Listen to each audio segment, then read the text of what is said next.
मार दिया, खत्म कर दिया, एयर स्ट्राइक करी। इनको पता था ये तो ईरान का बेताज बादशाह था, इसको इस तरीके से इतनी आसानी से कैसे मार दिया। तो दोस्तों सीआईए और मोसाद ने अंदर तक इन्फिल्ट्रेट कर रखा है ईरानियन सिस्टम को। इनको पता लग गया मीटिंग होने वाली और वहीं पे मारी मिसाइल। ये ईरानियंस को कह रहा है कि आप हमसे लड़ें, इसका कोई लॉजिक नहीं है। अगर तुम्हें चाहिए तो हमसे बोलो, हम दे देंगे। बाद में सिर्फ मौत मिलेगी कि कुछ लोग सरेंडर करना चाहते हैं, कुछ लोग इम्यूनिटी चाहते हैं। ये सारी की सारी कार्रवाई पीठ पीछे चल रही है अभी। ये बेचारा पेज़ेश्कियां कहां छुपाए खुद किसको नहीं पता। ये गायब हो रखे हैं सब के सब। यहां पे पूरे जो रेड वाले इलाके हैं वो इलाके हैं ईरान में जहां पे हेवी बॉम्बार्डमेंट हुई है। अब ये लोग चले गए हैं, मर गए हैं, जो भी हुआ है।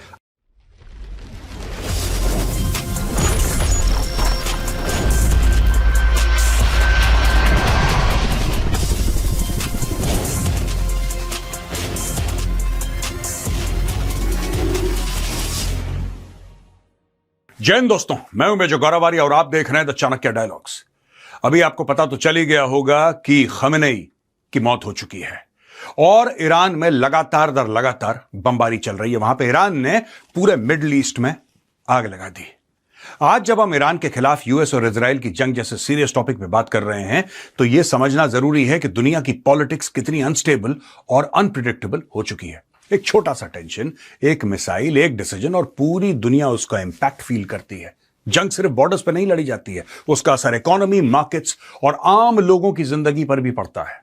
और यही हमें याद दिलाता है कि लाइफ भी उतनी ही अनप्रिडिक्टेबल है। कब कहां क्या हो जाए कोई नहीं जानता। आज हम सेफ हैं, कल क्या होगा किसी को नहीं पता। और अगर आप फैमिली के अर्निंग मेंबर हो तो आपके लिए और ज्यादा इंपॉर्टेंट हो जाता है। भगवान ना करे कल आपको कुछ हो गया तो आपके बाद कोई ऐसा हो जो आपके अपनों का साथ दे, घर का खर्चा, बच्चों की पढ़ाई, ईएमआई, डेली एक्सपेंसेस सब मैनेज करने में हेल्प करे। और इसलिए जरूरी है कि आपके पास टर्म इंश्योरेंस हो। ये एक फाइनेंशियल सेफ्टी नेट है जो आपके बाद आपके परिवार को फाइनेंशियली सपोर्ट करता है, करोड़ों तक का कवरेज देता है, आपकी फैमिली का फ्यूचर सिक्योर रहता है। लेकिन रिस्पॉन्सिबिलिटी सिर्फ यहां खत्म नहीं होती। जैसे लाइफ अनप्रिडिक्टेबल है वैसे ही हेल्थ इमरजेंसीज भी बिना वार्निंग के आ जाती हैं। एक सडन इलनेस, एक सर्जरी और हॉस्पिटल बिल्स लाखों से करोड़ों तक पहुंच जाते हैं। आपकी सालों की सेविंग कुछ ही दिनों में खत्म हो सकती है। इसीलिए हेल्थ इंश्योरेंस लेना बहुत जरूरी है। यह आपके करोड़ तक का मेडिकल बिल को इजीली कवर करता है। और सिर्फ इतना ही नहीं, आपको एक डेडिकेटेड रिलेशनशिप मैनेजर मिलता है जो हॉस्पिटलाइजेशन से लेकर क्लेम असिस्टेंस तक हर स्टेप पर आपको सपोर्ट करता है ताकि आप बिना फाइनेंशियल टेंशन्स के बेस्ट ट्रीटमेंट करा सकें। सबसे अच्छी बात, टर्म और हेल्थ दोनों इंश्योरेंस के प्रीमियम की शुरुआत सिर्फ 400 से 500 रुपए पर मंथ से होती है, जो आपकी फैमिली के फ्यूचर और हेल्थ सिक्योरिटी के सामने एक बहुत छोटा सा अमाउंट है। मैंने आपके लिए लिंक डिस्क्रिप्शन में दे दिया है जहां आप सारे ट्रस्टेड इंश्योरेंस को कंपेयर करके ऑनलाइन बेस्ट टर्म और हेल्थ प्लान चुन सकते हैं। 15 और 25% तक का डिस्काउंट। तो देर मत कीजिए, अभी लिंक पर क्लिक करके अपनी फैमिली की सेहत और भविष्य सिक्योर कीजिए। तो दोस्तों अब चलते हैं वीडियो की ओर। अभी तक आप जान गए हैं कि ईरान के supreme leader Ayatollah Ali Khamenei को मार दिया है। ये strike on Iranian supreme leaders compound, ये दोस्तों ये वाला इलाका जो है ये इनका घर था। ये आप देख सकते हैं घर इनका, ये सैटेलाइट इमेज है। और फिर आप देख सकते हैं यहां पे एक बहुत बड़ा गड्ढा। मार दिया, खत्म कर दिया, एयर स्ट्राइक करी। इनको पता था। अगली स्लाइड पे जाने से पहले मैं आपको एक छोटी सी बात बताता हूं। मैं रिसर्च कर रहा था कि यार ऐसा कैसे हो सकता है, because he is for all practical purposes, और he was, I should say, the head of state. ये तो ईरान का बेताज बादशाह था, इसको इस तरीके से इतनी आसानी से कैसे मार दिया। बात यह है कि सीआईए जो अमेरिका की खुफिया सर्विस है, कई महीनों से इनकी मूवमेंट को ट्रैक कर रही थी दोस्तों, कई महीनों से। अब ईरान की इकोनॉमी बहुत खराब हो चुकी है, बहुत खराब हो चुकी है और हर चीज की तंगी है वहां पे। तो वहां पे कुछ डॉलर देके, कुछ पैसे देके, किसी के कान में फुसफुसा के, कुछ बोल के, अच्छा हम तुम्हारे लोगों को ले जाएंगे, अमेरिका की सिटीजनशिप दिलवा देंगे। तो दोस्तों सीआईए और मोसाद ने अंदर तक इन्फिल्ट्रेट कर रखा है ईरानियन सिस्टम को। ये न्यूज में पहले भी आ चुका है, दिस इज नथिंग न्यू, मैं कोई नई बात आपको नहीं बता रहा। तो इन लोगों ने ट्रैक करा मिलकर, और जब इनको पता लगा कि डेफिनेटली यहां पे था, मीटिंग बुलाई। ये मीट करना चाहते थे, मिलना चाहते थे लोग, यार देखो इतनी बड़ी प्रॉब्लम है और अमेरिका कह रहा है हमला कर देगा, ये कर देगा। इनको पता लग गया मीटिंग होने वाली है, इनको पता लग गया मीटिंग होने वाली, और वहीं पर मारी मिसाइल। दोस्तों ये जो अटैक है थोड़ा बाद में होना था, लेकिन ये थोड़ा सा इन्होंने एडवांस कर दिया, यानी कि प्रीपोन कर दिया और हमला करा और जो मेन लोग थे उनको उड़ा दिया दोस्तों। यहां पे आप दोस्तों देख सकते हैं किस तरीके से डोनाल्ड ट्रंप कह रहा है Khamenei one of the most evil man in history is dead. This is not only justice for the people of Iran but for all great Americans and those people from many countries throughout the world that have been killed or mutilated by Khamenei and his gang of bloodthirsty thugs. He was unable to avoid our intelligence and highly sophisticated tracking systems and working closely with Israel. There was not a thing he or the other leaders that have been killed along with him could do.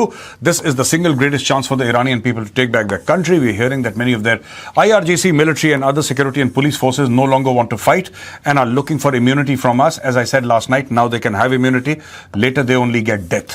तो ये सीधी सीधी बात उसने कर दी है कि ठीक है, देखिए आपके लीडर को हमने मार दिया, आपके जो सेकंड रंग की लीडरशिप थी उसको हमने साफ कर दिया है, बाकियों को हम मार देंगे, आप हमसे लड़ें। ये डोनाल्ड ट्रंप कह रहा है दोस्तों, ये ईरानियंस को कह रहा है कि आप हमसे लड़ें। इसका कोई लॉजिक नहीं है क्योंकि आप मारे जाएंगे। आज भी मौका है, आइए माफी मांगिए, इम्यूनिटी यानी कि हम आपको माफ कर देंगे, अब आप जाइए, जो आपको करना है करिए, वरना आप मारे जाएंगे, आपको खदेड़ कर ले। और ये देखिए इनकी मजबूरी भी है।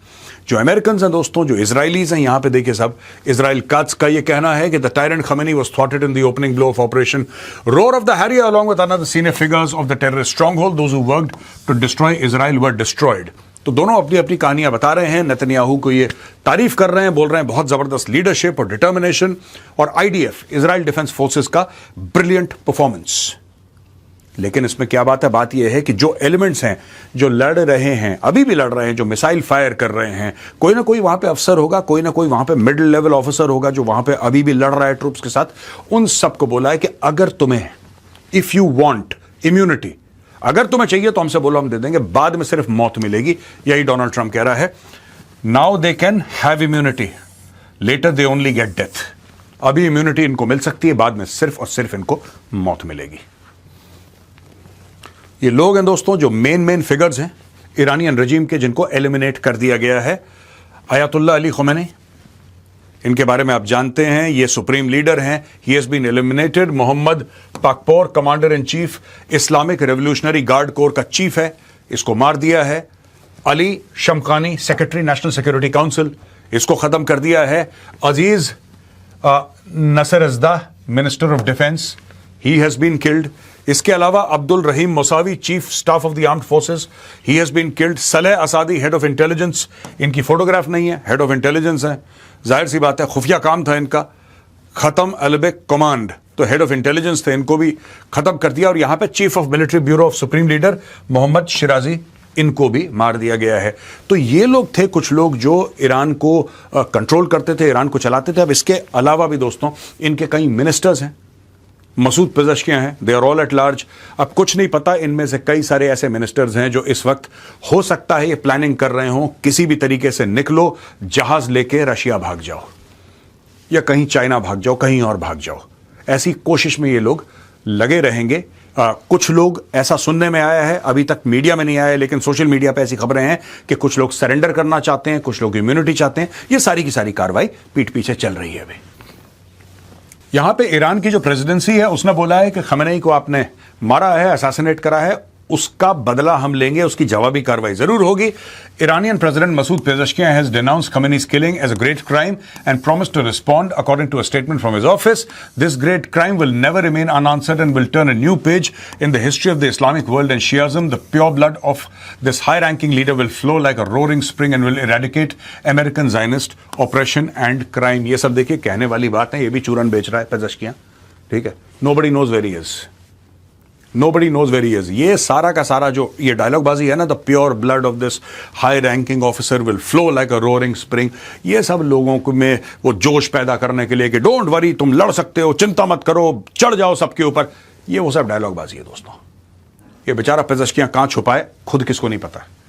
ये गायब हो रखे हैं सब के सब गायब हो रखे हैं इस वक्त, सब के सब अंडरग्राउंड हैं, सब के सब अपना रास्ता निकाल रहे हैं। मैं ये नहीं कह रहा कवर्ड्स हैं, I am not using that word for them. All I am saying is that they are fearful of their lives and all this is a statement कि we will face up to the Americans and the Zionists and we'll sort of defeat the Americans and the Jews and all of that. All that is they're just words. They are not in a position to do anything. हाँ, क्या ये missile मार सकते हैं Israel के ऊपर? बिल्कुल मार सकते हैं। क्या इजराइल काफी मिसाइल्स इनकी इंटरसेप्ट कर लेगा? बिल्कुल कर लेगा। क्या इजराइल 100% मिसाइल्स इंटरसेप्ट करेगा? बिल्कुल नहीं। कई ऐसी मिसाइल हैं जो इजराइल इंटरसेप्ट नहीं कर पाएगा और वो इजराइल में गिरेंगी और नुकसान करेंगी। उसके लिए इजराइल तैयार है, दे आर ऑलरेडी रेडी, और उनके लिए कोई नई बात है भी नहीं। ऐसी बात तो नहीं है ना कि पहली बार ईरान अटैक कर रहा है। ईरान तो दसियों बार पहले इजराइल के ऊपर मिसाइल छोड़ चुका है, ड्रोन छोड़ चुका है। So this is nothing new. अब ये देखिए साहब, US made a big mistake, now Khamenei is a martyr. अब ये Harlan Ullman, chairman of the strategic advisory Kilovan Group and advisor to the Atlantic Council think tank in Washington, D.C., said he believed the U.S. made a big mistake in killing Khamenei. He's now a martyr. And if Ali Larjani is still alive, he's a very competent person. He's chairman of the Supreme National Security Council and is a formidable enemy, Ulman told Al Jazeera. अब देखिए सब कहने की बातें हैं, ये एक analysis है एक एनालिस्ट का. I won't take this very seriously. The reason being that anybody who is in the top 15 or top 20, Mossad will try and kill him, the CIA will try and kill him. They'll pinpoint the location. अब ये लोग क्या करेंगे मैं आपको बताता हूं. अब गेम होने वाला है और दोस्तों 48 घंटे के अंदर ये खबर आएगी आपको. मैं आज आपको प्रेडिक्ट करके बता रहा हूं, बड़े बड़े सूटकेस डॉलर के भरे हुए, ठीक है, बड़े बड़े सूटकेस, इनको लेके CIA और मोसाद वाले घूमेंगे कि अच्छा आप बताइए वो वाले जो आपके मंत्री जी हो कहां पे हैं. अगर आपको पता है तो मैं आपको अभी $5 मिलियन देता हूं. हाँ साहब, वो उस घर की तीसरी वाली मंजिल पे उस कमरे के अंदर छुपा हुआ है. That's it. That's how they going to play the game. ये लोग इतना पैसा फेंकने वाले हैं ईरान के अंदर. देखिए मैं आपको बताता हूं, ये टेक्निकली आइडिया ठीक है इनका कि मार दिया, गलत करा, सब लोग भूल जाते हैं यार. Everybody forgets. आज की तारीख में हल्ला हो रहा है, प्रोटेस्ट हो रहे हैं, सब खत्म हो जाएंगे, सब खत्म हो जाएंगे. बस एक चीज पे डिपेंड करता है कि जब इनकी लीडरशिप मारी जाएगी ईरानियों की, उसके बाद क्या ईरानियन आवाम अपना मुस्तकबिल खुद संभाल लेगी कि नहीं. सिंपल सी बात है. और इसमें बाइनरी इक्वेशन है पूरा, 0 और 1, इसमें कोई अलग थलग. अगर ईरानी संभाल लेते हैं then everything is good. If this nation again collapses into civil war, right, then it's going to be a huge problem for the entire area, including the state of Israel. तब प्रॉब्लम हो जाएगी. Trump says diplomacy much easier after attacking Iran. But speaking to CBS News, Trump said he believes the US is better positioned to reach a diplomatic solution with Iran. Much easier now than it was a day ago, obviously, because they are getting beat up bad. Trump also said that Iran's response attacks on Israel and US bases across the region has so far been less than we thought. We thought it will be double. अब Trump ने Iran का और temperature कम कर दिया. जो ईरानी सोच रहे थे, ईरानी हुकूमत सोच रही थी कि हम ये कर देंगे और वैसा कर देंगे, इसने बोला तुमने तो करा ही नहीं जो हमने सोचा कि तुम पता नहीं क्या ही कर दोगे यार, तुम लोग क्या ही कर दोगे. हमें ऐसा लग रहा था कि तुम पता नहीं बाढ़ जैसी आ जाएगी और तुम्हारी तरफ से मिसाइल्स और ड्रोन्स. तुमने तो कुछ भी नहीं करा. हमने सोचा था इसका डबल होगा, हम तो डबल की तैयारी करके आए थे, तुमने तो करा ही कुछ नहीं. तो ये भी एक तरीका है डोनाल्ड ट्रंप का, उनका बिल्कुल टेम्परेचर डाउन करने का कि यार तुम तो किसी लायक ही नहीं हो. That is basically what he is saying to them. IRGC says devastating offensive to start shortly. अब यहां पे दोस्तों ये IRGC जो है ये कह रहा है कि हम नहीं छोड़ेंगे, और IRGC announces attacks on 27 US bases in Middle East, और ये कह रहे हैं कि 6th wave of attack in retaliation for the US and Israeli bombardment of Iran. अब दोस्तों IRGC कह रहा है कि we are carrying out the 6th wave, जो छठी वेव है, हम उसमें हमला करने वाले हैं. तो भाई छठी, इसका मतलब पहले 5वीं होंगी. तुमने 5वीं में ऐसा क्या बर्बाद कर दिया, तुमने 5वीं में ऐसा क्या कर दिया जो तुम छठी में कुछ कर दोगे. 1 2 3 4 5 जो 5 तुमने अटैक करे थे, अब 6th वेव, ये कह रहे हैं 6th wave. It has launched extensive missiles and drone attacks on Israel and US military bases in the region. It's at 27 US bases as well as Israeli number of air bases of the Army's command headquarters at Hakiria in Tel Aviv and a large defense industrial complex were attacked. अब multiple explosions. अब ये साहब, ये आपने दोहा में कर दिया, आपने दुबई में कर दिया, आपने अबू धाबी में कर दिया. मुझे इसका कोई सेंस समझ में नहीं आया. I haven't understood the logic of attacking Dubai and Abu Dhabi. I have simply not understood. Dubai is a peaceful place. Dubai ने कभी किसी पे हमला नहीं करा. Dubai does not attack. Dubai is not involved in any sort of military misadventure anywhere. Dubai welcomes people. Abu Dhabi welcomes people. I don't know why Iran attacked Dubai. I have no idea. Jordan intercepts missiles as sirens blare in Israel. वही चीज है कि इन्होंने यहां से, देखिए साहब, ये है ना ईरान से. अभी ईरान से जब इन्होंने मिसाइल फायर करी इजराइल के लिए, तो ये जाहिर सी बात है कि ये आएंगी. कुछ मिसाइल अगर यहां से फायर करी तो ये सऊदी अरब एयर स्पेस से आएंगी. तो they either go over Jordan or Saudi Arabia, one of these places. तो क्या करते हैं कि ये लोग पहले ही से आधी मिसाइल्स और ड्रोन्स गिरा देते हैं. या 70-80% of the drones and missiles which are directed at Israel are taken care of by Jordan and Saudi Arabia. पहले भी ऐसे ही हुआ था दोस्तों, जब मिडनाइट हैमर और राइजिंग लाइन ऑपरेशंस हुए थे पिछले साल, आपको याद होगा, तब भी यही काम हुआ था जो अभी हुआ है। ये जो मिसाइल्स इन्होंने इजराइल के ऊपर फायर करी हैं, ज्यादातर जॉर्डन ने मार गिराई हैं। सऊदी अरब भी इस एक्शन में पड़ जाएगा अगर इस तरफ से मिसाइल्स आती हैं तो। यहां दोस्तों धमकियों का सिलसिला खत्म नहीं हो रहा। अब डोनाल्ड ट्रंप दोबारा कह रहे हैं, Iran just stated that they are going to hit very hard today, harder than they have ever hit before. They better not do that, however, because if they do we will hit them with a force that has never been seen before. और यहां पे Reza Pahlavi जो वहां पे शाह हुआ करते थे Iran के, उनके बेटे हैं। The courageous Iranian people have paid a heavy price for freedom. Thanks to President Donald Trump, their hour of liberation is at hand. तो ये अभी खुशियां मना रहे हैं कि साहब डोनाल्ड ट्रंप ने जो वादा किया था, याद है डोनाल्ड ट्रंप ने बोला था कि आप लगे रहो, help is on the way. यही थी वो हेल्प, खमेनेई को मार दिया। I mean, इन लोगों ने ऐसा प्लान किया होगा, होप किया होगा, लेकिन कभी इनको ये जब हो जाता है ना कि जो बंदा हमें इतने साल से, जिसको हम समझ रहे थे कि हमारा दुश्मन है, अचानक वो एक दिन मर जाता है, तो फिर that feeling is what Israel and US are dealing with. And Reza Pahlavi कहता है कि अब लोगों को फ्रीडम मिल गया है, क्योंकि ईरानी लोग, अकॉर्डिंग टू हिम, ईरानी लोग वैसे भी पसंद नहीं करते खमेनेई और उसकी रिजीम को। They don't like it, they don't appreciate it. ये लोग पसंद नहीं करते। They want freedom, they want to have a different sort of society. और यहां पे Iran to form a temporary leadership council, Ali Larijani, the Secretary of Iran's National Security Council, says the country will set up an interim leadership council today. It comes as a temporary measure before the successor to the late Ayatollah Ali Khamenei is selected. अब लोग कह रहे हैं कि Khamenei के बेटे को बनाएंगे। कुछ न्यूज़ मीडिया आउटलेट्स ये रिपोर्ट कर रही हैं कि उसके बेटे को बना दिया गया है। You know all of that. कुछ तो ये भी कह रहे हैं कि बेटे को बना दिया गया और उसके ऊपर भी एक अटेम्प्ट हो गया है। There are many things. We don't want to bring you those quote unquote media reports right now because we are not very sure about that. हम लोग इस वक्त दोस्तों बिल्कुल श्योर नहीं है, क्योंकि कई मीडिया हाउसेस ये भी कह रहे हैं कि साहब उसका बेटे को बना दिया है और उसके बेटे को मार दिया है, मारने की कोशिश की है। Let's give it some time. कल तक अगर सेटल डाउन हो गया मामला कुछ इस मामले में, so then we will bring you the news. We don't want to give you anything that is untrue right now. दोस्तों ये फोटोग्राफ्स हैं, ये टेल अवीव पे हमला हुआ है, यहां पे मिसाइल और ड्रोन घुस गए यहां पे, राइट। और यहां पे आप देख सकते हैं किस तरीके से गाड़ी है बर्बाद हो गई है, तो इस पे भी बारूद गिरा है। और US, Israel and Iran attacks, ये वो इलाके हैं, लाल में वो इलाके हैं ईरान के अंदर जहां पे दोस्तों बम गिराए हैं। आपको एक ही मैप पे समझा देते हैं। यहां पे पूरे जो रेड वाले इलाके हैं वो इलाके हैं ईरान में जहां पे हैवी बम्बार्डमेंट हुई है, और ये वो इलाके हैं जहां पे ईरान ने बम्बार्डमेंट करी है। अब यूएई में आपका अबू धाबी भी आ जाता है, दुबई भी आ जाता है, कतर में करी है, बहरीन में करी है, सऊदी अरब में करी है, कुवैत में करी है, जॉर्डन में करी है, इजराइल में करी है। इस पूरे इलाके में दोस्तों they have constantly bombarded. Iran कोशिश कर रहा है और दबाव डाल रहा है और ज्यादा दबाव डाल रहा है कि यहां किसी तरीके से ये जो लोग हैं, अब इनमें से कई ऐसे लोग हैं जो नहीं चाहते थे कि यूएस और इजराइल ईरान पे बॉम्बार्डमेंट करे। अब आप ये बोलेंगे कि जब ये ईरान की तरफदारी कर रहे थे तो ईरान इनके ऊपर बम क्यों मार रहा है, मरता क्या ना करता वाला मामला है यहां पे। तो ईरान ने बोला कि हम तो डूबेंगे सनम, साथ में तुम्हें भी ले डूबेंगे।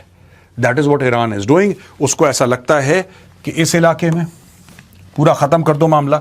अब देखिए साहब यहाँ पे दिस इज इजिप्ट, तो सुएज कैनाल है, तो सुएज कैनाल से यहाँ से इस पूरे इलाके में आप देखिए जहां से भी तेल चलेगा वहां पे अगर आप नीचे की ओर देखें, यहाँ पे ये वाला इलाका दोस्तों, ये सारा का सारा इलाका हूथियों का है। ये यमन का इलाका है, सऊदी अरब के नीचे का ये पूरा इलाका। नीचे यहाँ पे सना करके एक शहर है जो कि गढ़ है हूथियों का। ईरानियन फोर्सेस जो हैं यहाँ पे और यहाँ पे दोनों जगह डिसरप्ट करने की कोशिश करेंगी ट्रैफिक को, चाहे वो मैरिटाइम ट्रैफिक हो चाहे वो नेवल ट्रैफिक हो, उसको डिसरप्ट करने की कोशिश करेंगी, क्योंकि यहां से वर्ल्ड का मोर देन 20% ऑफ ऑयल जाता है। और अगर इसको डिसरप्ट कर दिया तो पूरे इलाके, इंडिया को प्रॉब्लम होगी, चाइना को प्रॉब्लम होगी, सबको प्रॉब्लम होगी।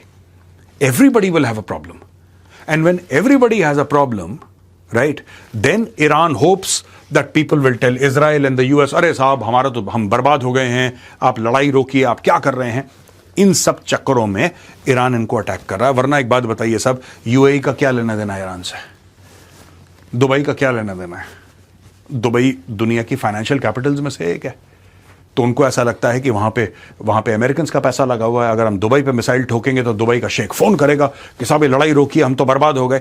ये प्रेशर टैक्टिक्स अप्लाई कर रहा है ईरान, ऐसे लोगों को मार के जिनका कोई लेना एक ना लेना दो। अब आप कतर है जैसे, ठीक है चलो कतर के हम मान लेते हैं कि कतर के बेस से, अल उदैद एक बेस है कतर में, अल उदैद से हवाई जहाज, अमेरिकन हवाई जहाज टेक ऑफ किया और उसने बमबारी करी, तो इसने बोला हम अल उदैद पे मारेंगे, ठीक है। तो आपको लगा कि चलो यहां से बमबारी हुई तो उसने मारा। आप अपने आप को समझा सकते हैं, कोई लॉजिक दे सकते हैं। यूएई का लॉजिक है ही नहीं कोई। They have not attacked, Dubai is not attacked, Dubai is I don't think any aircraft have taken off from Dubai to attack Iran, and yet they attack Dubai, yet they attacked Abu Dhabi, I don't know why. अब दोस्तों the New York times बताता है Iranians take to the street to celebrate Khamenei's death, और यहां पे ऐसी कई सारी इमेजेस ऐसी आ रही हैं कि लोग सड़क पे आ रहे हैं, झूम रहे हैं, नाच रहे हैं, गा रहे हैं ईरान के अंदर, इनसाइड ईरान, जहां लोग सेलिब्रेट कर रहे हैं। और ये सारी की सारी इमेजेस हैं। एक्चुअली ये वीडियोस थे, हम लोगों ने स्क्रीन ग्रैब लिया है इसका और आपको, because we can't show a video, it belongs to the New York Times, so we are not allowed to show you that video. हमें परमिशन नहीं है कि आपको वीडियो दिखाएं, लेकिन इस तरीके से हुआ है, ये पूरा इस तरीके से हुआ है। लोग सड़क पे आ गए हैं हजारों की तादाद में और लोग सेलिब्रेट कर रहे हैं, अपनी आज़ादी का जश्न मना रहे हैं, क्योंकि ये लोग जो हैं, इनका ये कहना है according to the New York Times कि यार ये जो खमेनेई थी, इसकी सरकार थी, इससे हम बहुत परेशान थे, बहुत जुल्म करते थे ये लोग।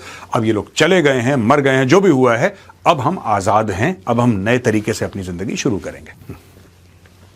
यहां पे दोस्तों 8 मर चुके हैं। Pro Iran protest, US consulate in Pakistan, most had bullet wounds. Hundreds of pro-Iranian protesters had tried to storm the consulate following the US-Israel strikes on Iran. At least 8 people were killed during the Iran protests at United States consulate in the Pakistan megacity of Karachi on Sunday. A rescue service spokesman told a news agency AFP, "We have moved at least 8 bodies to Karachi civil hospitals, while 20 others were injured in the consulate incident," said Mohammad Amin, a spokesperson for the Eidi Foundation Rescue Service. Adding, most had bullet wounds. Hundreds of pro-Iranian protesters had tried to storm the consulate following the US-Israel strikes on Iran. A crowd of young people climbed over the main gate and gained access to the driveway of the consular building, smashing some windows. Police fired tear gas at the protesters who dispersed. "We are setting the American consulate in Karachi on fire. God willing, we are avenging the killing of our leader." अब यहां पे लोग घुस गए दोस्तों। ये एक तो मुझे ये बात समझ में नहीं आई कि कराची के अंदर अमेरिका का कॉन्सुलेट है क्यों। I have always failed to understand the Americans. What will you gain by having a presence in Pakistan? You can have a presence near Rawalpindi because you have to manage your relationship with the generals, but come on, ये देखिए। और ये जैसे ये लड़का है, मैं नहीं जानता कौन है ये है बंदा, ये तोड़ फाड़ कर रहा है, कोई you know they stone pelting and बड़े बड़े रॉड से, सरिया से लेकर मार रहे हैं, कांच तोड़ रहे हैं सब। अब इस लड़के को देख लो, नीली शर्ट वाले को, इसको कल अमेरिकन बोले ना कि हम तेरे को वीजा दे रहे हैं,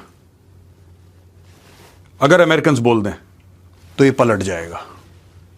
मैं आपको बता रहा हूं, पाकिस्तानी मैक्सिमम लोग हैं जो ये अमेरिका को भी गाली देते हैं पाकिस्तानी, और ये वीजा के लिए लाइन भी सबसे लंबी पाकिस्तानियों की लगती है। जहां पे आप देखेंगे अमेरिकन या कोई यूरोपियन कंट्री का होगा, सबसे लंबी लाइन वहां पे पाकिस्तानियों की होगी दुनिया में, सबसे लंबी लाइन। और अभी आए हैं ये कॉन्सुलेट को तोड़ने के लिए। Thousands of people are also taking to the streets in the city of Lahore and Skardu, with demonstration expected in the afternoon near the diplomatic enclave housing the US embassy in Islamabad. तो पूरे पाकिस्तान में protest हो गई है कि साहब आपने मार दिया, आपने मार दिया, आपने मार दिया। तो ये सारी की सारी प्रोटेस्ट हो रही है, और सिर्फ यहां पे नहीं दोस्तों। और दोस्तों यहां पे टाइम्स ऑफ इजराइल कहता है कि protesters try to storm Baghdad zone housing US embassy. Hundreds of Iraqis attempted to storm Baghdad's fortified green zone where the US embassy is located after the death of Iran's supreme leader Ayatollah Ali Khamenei. Their attempts had been thwarted so far, but they keep trying. AFP's journalist says protesters, some holding flags of pro-Iran armed groups, threw stones at security forces who responded with tear gas. तो दोस्तों पाकिस्तान में शुरू हो गया है, Iraq में शुरू हो गया है। मैं आपको बताता हूं पाकिस्तान में कुछ नहीं होने वाला। इनके डंडे वंडे बजेंगे अपने आप, थोड़े समय के लिए इनका जोश आता है पाकिस्तानियों का। इराक का मुझे नहीं पता, the situation there is still very very dangerous, लेकिन Pakistanis I can tell you 100% ये 3-4 दिन का बुखार है, पाकिस्तानियों का बुखार उतर जाएगा। ये कुछ नहीं करने वाले, पत्थर पुत्थर फेंक के फिर ये अपने काम धंधे पे लग जाएंगे। They are not very bothered. Asim Munir ऊपर बैठा हुआ है, डोनाल्ड ट्रंप के ऑफिस से किसी पियोन शियोन का कॉल जाएगा कि field marshal what the hell are you doing, wake up, wake up. और फील्ड मार्शल वेकअप, फिर वहां पे फौजें आ जाएंगी और फिर फौजें लोगों के ऊपर गोलियां चलाएंगी। फिर और अभी 8 पाकिस्तानी मार तो दिए, किसने मारे? अमेरिकन ने थोड़ा ना मारे हैं, ये तो पाकिस्तानी पुलिस ने मारे हैं। ज्यादा होगा फौज आ जाएगी, फिर फौज गोलियां मारेगी। तो इनके साथ यही होता है दोस्तों। आज का वीडियो दोस्तों यहीं पे खत्म होता है। जाने से पहले याद दिलाऊंगा कि वो लिंक को क्लिक करना मत भूलिएगा। डिस्क्रिप्शन बॉक्स में मैंने लिंक छोड़ दी है। अपने इंश्योरेंस प्लान्स को आप कंपेयर कीजिए and by the one that suits you the most. जय हिंद, वंदे मातरम, भारत माता की जय।